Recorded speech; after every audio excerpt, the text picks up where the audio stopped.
الحمد لله نحمده ونستعينه ونستغفره ونعوذ بالله من شرور أنفسنا ومن سيئات أعمالنا من يهده الله فلا مضل له ومن يضلل فلا هادي له وأشهد أن لا إله إلا الله وحده لا شريك له إقرارا به وتوحيدا وأشهد أن محمدا عبده ورسوله صلى الله عليه وآله وسلم تسليما مزيدا أما بعد معاشر المسلمين sidang jamaah salat subuh Masjid Jannatul Iman Kota Makassar yang semoga dirahmati Allah Subhanahu wa taala.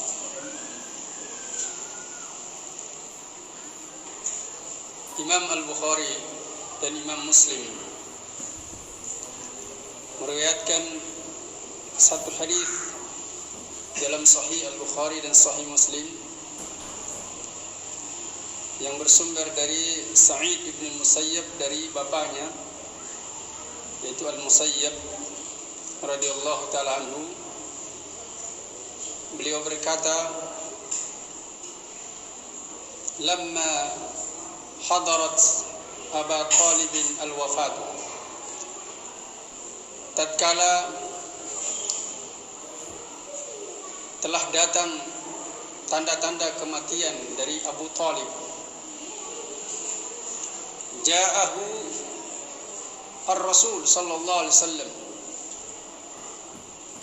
Maka Rasulullah sallallahu alaihi wasallam mendatangi beliau. Wa 'indahu Abdullah ibn Abi Umayyah wa Abu Jahl.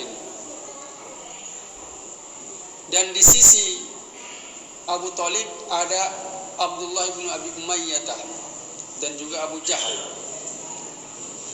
pentolan musyrikin. Faqala lahu, maka Nabi sallallahu alaihi wasallam berkata kepada Abu Talib, "Ya ammi, wahai pamanku, qul la ilaha illallah." Katakanlah la ilaha illallah. Kalimatan uhajju laka biha indallah. Satu kalimat yang akan aku jadikan hujjah untuk membelahmu dengan kalimat tersebut di hadapan Allah Subhanahu wa taala nanti di yaumil qiyamah. Maka faqala lahu, maka keduanya berkata, yaitu Abdullah bin Abi Umayyah dan Abu Jahal berkata kepada Abu Talib, "Atarghabu an millati Abdul Muttalib?" Apakah engkau telah membenci agamanya Abdul Muttalib? Fa'ada alaihi Nabi sallallahu alaihi wasallam.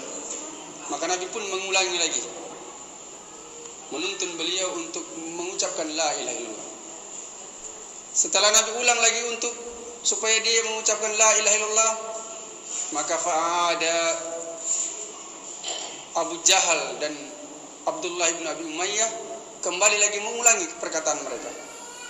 Iya, apakah engkau telah membenci agamanya Abdul Muttalib? Maka kata Al-Musayyab yang meriwayatkan hadis ini, fakana akhir ma qala, maka akhir dari ucapan Abu Talib adalah huwa ala millati Abdul Muttalib. Dia berada di atas agamanya Abdul Muttalib. Artinya dia meninggal di atas agamanya Abdul Muttalib, tidak meninggal di atas agamanya Rasulullah sallallahu alaihi wasallam.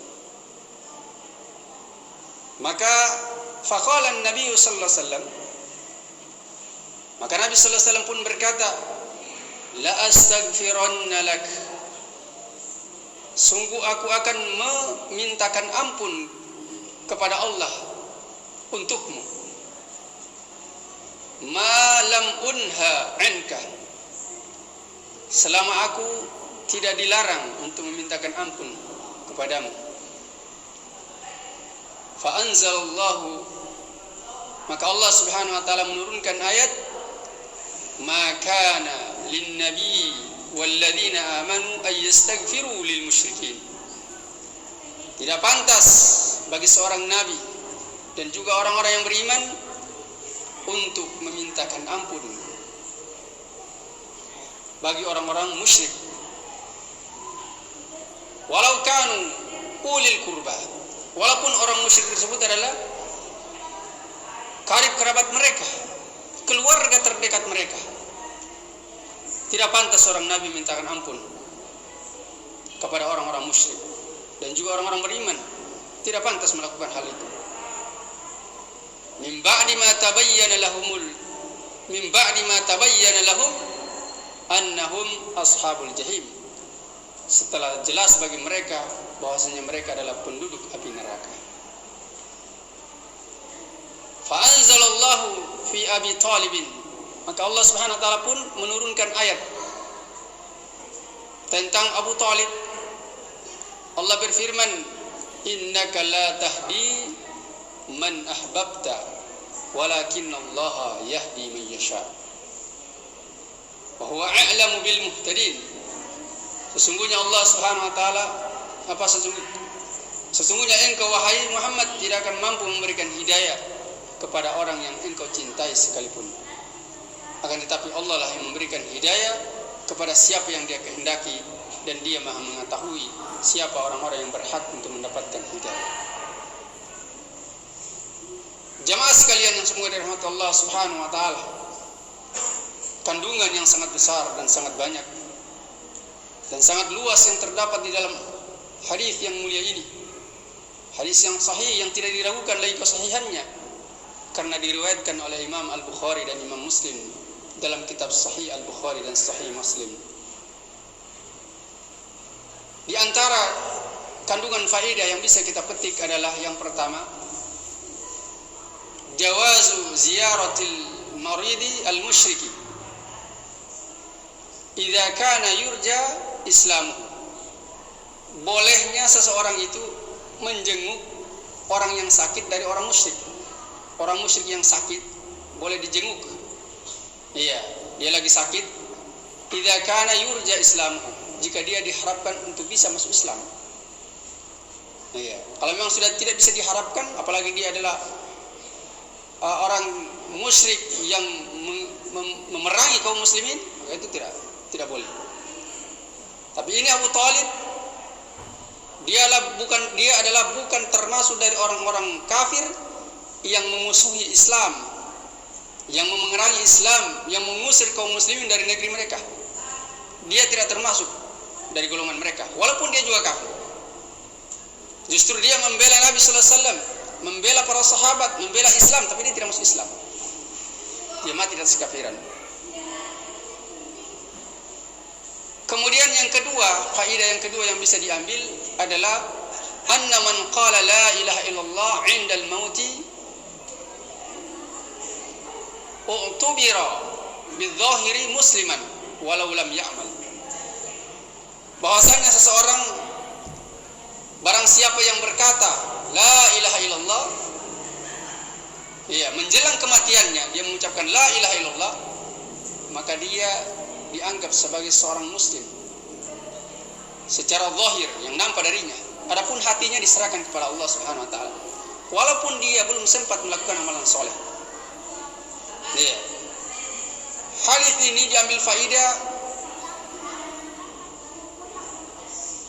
dari sini, yaitu yang mana Nabi sallallahu alaihi wasallam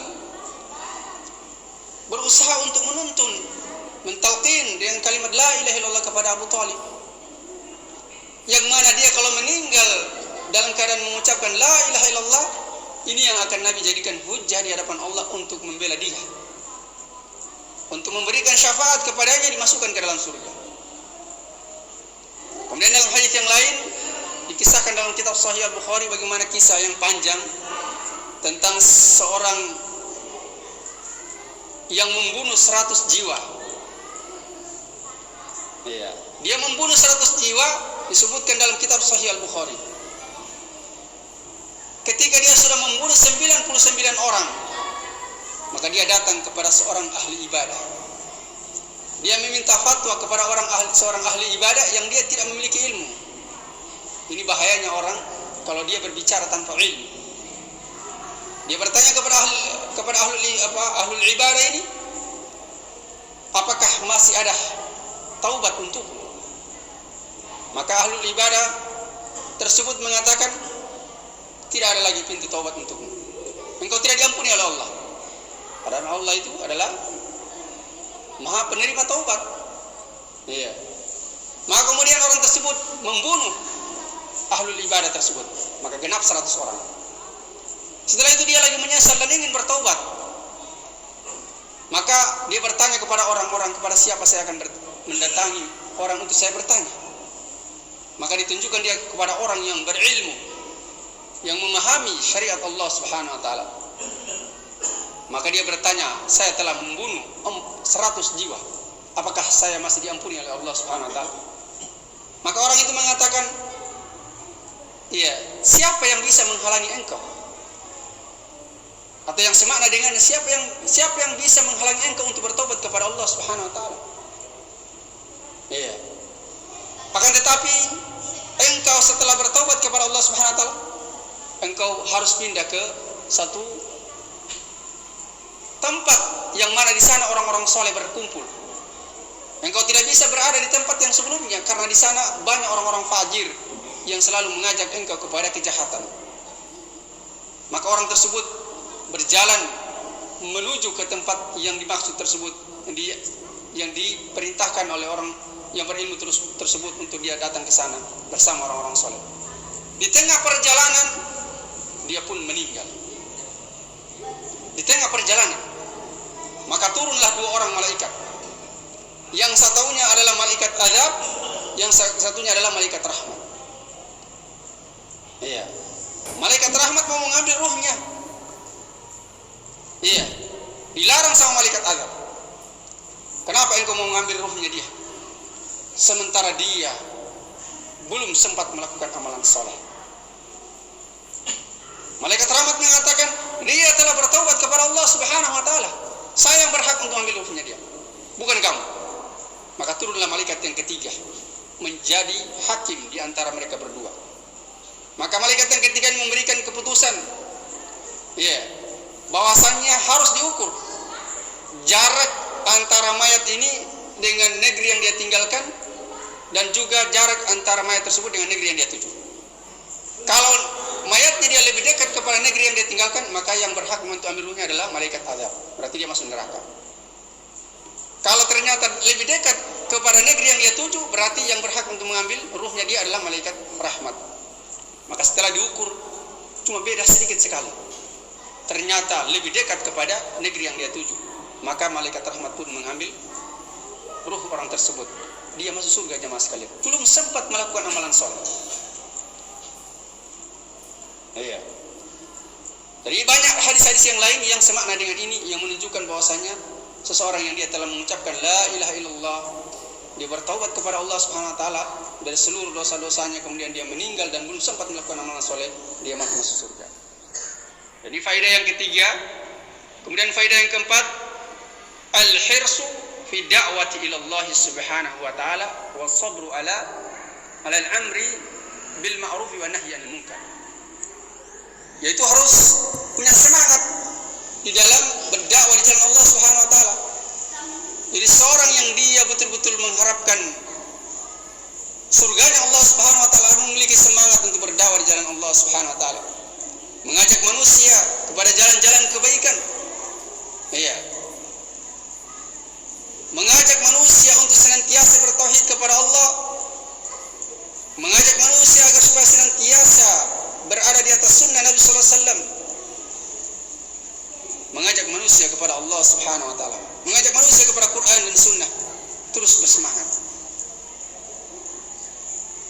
Dan juga terus bersabar, karena berdakwah di jalan Allah itu banyak tantangan dan banyak rintangan, banyak onak dan duri yang harus dilewati. Iya, dan itu sudah menjadi sunnatullah. Bagaimana para nabi dan rasul mereka berdakwah di jalan Allah Subhanahu wa taala. Iya, mereka terus mendapatkan gangguan, dari nabi yang pertama sampai dengan nabi yang terakhir. Demikian juga orang-orang yang berjalan di jalan Allah Subhanahu wa taala, berdakwah di jalan Allah dari zaman dulu sampai dengan hari ini, selalu menghadapi tantangan-tantangan yang berat. Maka harus bersabar dalam mencegah kemungkaran, harus bersabar dalam memerintahkan kepada yang ma'ruf. Kemudian jemaah sekalian, faedah yang kelima yang bisa diambil dari hadis ini adalah ar-raddu ala man za'ama Islam Abdul Muttalib wa aslafihi. Bantahan terhadap orang yang mengatakan, yang menganggap bahwasanya Abdul Muttalib dia mati di atas Islam. Iya. Abdul Muttalib adalah dia mati di atas kafiran. Dan juga leluhurnya. Yang mana dalam hadis ini ketika Rasulullah SAW memerintahkan Abu Thalib untuk mengucapkan la ilaha illallah, yang diingatkan oleh Abu Jahal dan Abdullah bin Abi Umayyah adalah apakah engkau telah melupakan agamanya Abdul Muttalib? Iya. Sehingga dia mati di atas agama tersebut dan dia masuk neraka, menunjukkan bahwasanya agamanya Abdul Muttalib adalah agama kekufuran. Iya, bukan muslim. Sekiranya Abdul Muttalib adalah dia berada di atas Islam, di atas tauhid, maka tidak perlu Nabi terus mengulang kalimat la ilaha illallah tersebut untuk diucapkan oleh Abu Thalib ketika ditantang oleh Abu Jahal dan Abdullah bin Abi Umayyah untuk jangan sampai engkau meninggalkan agamanya Abdul Muttalib. Iya. Menunjukkan bahwasanya agamanya Abdul Muttalib adalah kufur. Iya, sehingga Nabi SAW terus menuntun dia kepada kalimat la ilaha illallah. Kemudian jemaah sekalian, yang keenam adalah faedah yang bisa diambil adalah madarratu ashabis su'i 'ala al-insan, yaitu bahayanya berteman dengan orang-orang yang jelek. Iya, bagi manusia. Nah, di sini kita diperintahkan untuk supaya senantiasa berteman dengan orang-orang soleh. Kita bisa berteman dengan orang-orang yang suka bermaksiat, tapi tujuannya kita untuk mendakwai mereka, itu tidak mengapa, selama kita bisa menghadapi pengaruh-pengaruh mereka. Justru kita yakin kita bisa mempengaruhi dia. Tapi kalau kita jadikan teman sebagai teman dekat dan dia adalah ahlul ma'asi, itu tidak boleh, karena akan berbahaya bagi agama kita, berbahaya bagi diri kita dan akhir dari kehidupan kita. Dan ini jelas sekali, karena Abu Thalib ini, kalau dipikir Abu Thalib ini, dia betul-betul membela Rasulullah, dia membela Islam, dia membela para sahabat, tapi masih berteman dengan Abu Jahal dan Abdullah bin Abi Umayyah, sehingga yang menyebabkan dia dipengaruhi oleh keduanya, dia mati di atas kafiran. Ini bahayanya jemaah sekalian. Oleh karena itu, kisah 100 pembunuh 100 jiwa tadi, ketika dia bertawar diperintahkan untuk bergabung dengan orang-orang soleh supaya dia selamat. Iya. Karena yang menyebabkan dia berbagai macam dosa yang dia lakukan karena dia berteman dengan orang-orang yang buruk. Kemudian jemaah sekalian, faedah yang terakhir, walaupun masih banyak faedah yang bisa diambil dari hadis ini, ya, adalah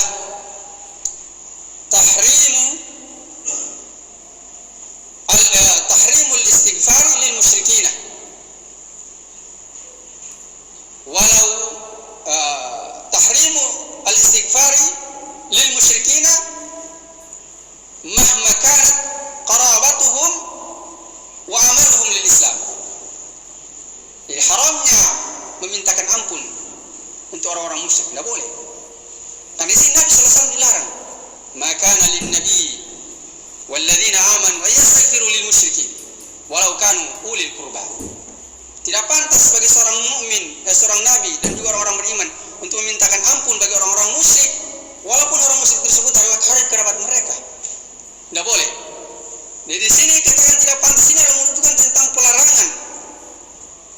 Iya, untuk memintakan ampun bagi mereka, dan pelarangan di sini adalah pelarangan yang sangat besar dan termasuk dari dosa besar, memintakan ampun orang-orang musyrik yang dia sudah meninggal di atas kafiran.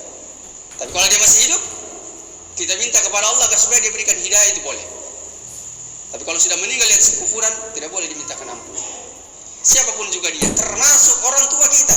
Kalau dia meninggal di atas kafiran, tidak boleh kita mintakan ampun.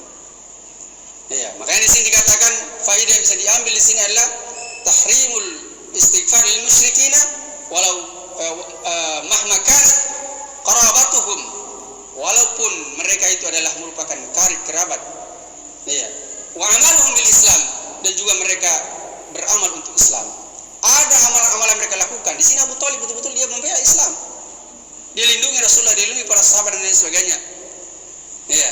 Tapi ketika dia meninggal di atas kafiran, maka Nabi dilarang untuk memintakan ampun kepadanya. Maka bagaimana dengan kita? Nabi dan para sahabat dilarang oleh Allah Subhanahu wa taala memintakan ampun kepada orang-orang musyrik yang mereka meninggal di atas kemusyrikannya. Karena orang yang meninggal di atas kemusyrikan dimintakan ampun ataupun tidak, sama saja Allah tidak akan ampuni. Ya. Sawaun antas upayatnya dalam surah Al-Munafikun. Jadi sama saja engkau mintakan ampun mereka atau tidak, Allah tidak akan mengampuni mereka. Iya. Jadi tidak ada gunanya kita mintakan ampun orang yang sudah meninggal dalam keadaan musyrik. Itu tidak bermanfaat bagi mereka, karena Allah Subhanahu wa taala tidak akan mengampuni mereka. Innallaha la yaghfiru ayyushraka bihi wa yaghfiru ma duna dzalika liman yasha. Sungguh Allah tidak akan mengampuni dosa syirik dan mengampuni dosa-dosa selain syirik bagi siapa yang Dia kehendaki. Demikian yang bisa kami sampaikan, semoga bermanfaat bagi diri kami dan juga jemaah sekalian, dan semoga Allah Subhanahu wa taala senantiasa menuntun kita di atas jalan yang lurus. Amin ya rabbal alamin. Subhanakallah bihamdik, asyhadu an la ilaha illa anta, astaghfiruka wa atubu ilaik. Walhamdulillahirabbil alamin.